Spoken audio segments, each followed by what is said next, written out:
It was the Kiki Smith show at Exactech Arena last night. She led Gator women's basketball to an 88-76 win over Florida Atlantic with a career-high 27 points. Here's what Coach Cam Neubauer had to say about her energy. It's hunting season for Orlando City as they host Nashville SC tonight in round 1 of the MLS Cup playoffs. It's the first match of a 3-game series, and kickoff is at 7 p.m. tonight at Exploria Stadium. Gators football hosts Arkansas Saturday with all the focus turned to the quarterback matchup. Kyle Trask faces his predecessor Felipe Franks, who returns to the Swamp for the first time since transferring to Arkansas.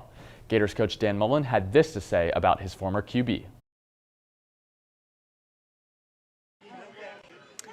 And here's a player in Sydney Groves, who is 1 for 2 today, but is always thinking about the next generation. An interview with Groves last spring said she was really excited to play at Boise State, mostly because of the community. She said the little girls are my favorite, and it's going to be so fun seeing them out on the hill, which is where they watch the games at Boise State, when she sends something or makes some cool play. She's ready to hit some homers for them. She also said that you should try to be a figure to the younger generation. I know there's always someone looking up to me, so I strive to have my best self put out there all the time for those girls, and just to have them know that they can do whatever they want to do. She's an Idaho native, so an icon really for the young girls that can watch her play, and they did so. People are really looking up to Sydney because kids actually came to her high school games wearing Here for Sid t-shirts. I mean, I could not believe my eyes when I saw the pictures. It was too adorable. I mean, there were some really young kids and just some slightly younger kids that are probably ready to play college ball soon. She pops up to short. Pantoja is there, and there's out number 2. It's so neat, too.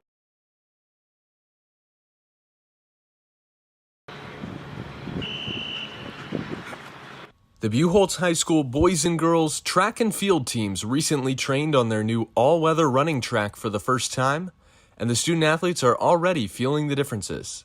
If anyone knows the benefits of the rubber surface, it's senior hurdler Mikhail Skopinski, who ran on a clay track at his previous high school in California and an asphalt one at Buchholz before its renovation. It's just much better on your feet. It feels a lot better on your feet. It's better on your shins. It's better on your legs. Just because the ground can absorb, with the rubber track, the ground can absorb the force way better than an asphalt or anything like that. So it just, overall, your body feels way better running on a rubber track. Perhaps the biggest benefit of rubber tracks is their role in injury prevention. The old asphalt track at Buchholz took a toll on junior Jada Wilburn, who runs in the 4x400 meter relay and also participates in the long jump and triple jump. It gave me shin splints the past few years, so this rubber track is a lot better. The track is even attracting new members, like junior hurdler Damon Williams. It really embraced me, just because running out here on a concrete track wasn't really fun back in the day, but got a good track now, we all good. Buchholz became the 3rd public high school in Alachua County to add an all-weather track, joining Gainesville and Santa Fe in that category. Jermaine Joyner, a junior who competes in the long jump and triple jump, said he likes the new track's bounciness, which gives him an extra boost off the ground. Running on a new track is harder because your spikes to get stuck in the ground more easier than like an old track or like Santa Fe track, since their track is used pretty much almost year-round for track season. That's what everybody goes for, like districts, mini meets, and all that type of stuff. But since we had a new track, we're the only ones on it, so it's going to be kind of hard to break it in.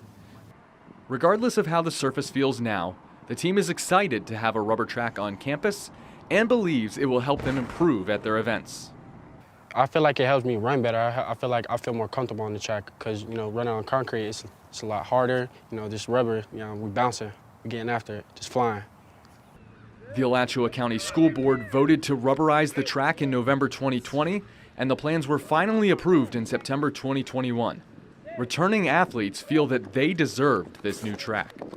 Yeah, I think so. I think and especially last year, we worked really hard for it. And years before, they did a bunch of fundraisers and stuff, so I think we definitely worked for it. After the track program invests in new equipment like hurdles, a pole vault mat, and a high jump mat, it will be able to host postseason meets as soon as next year.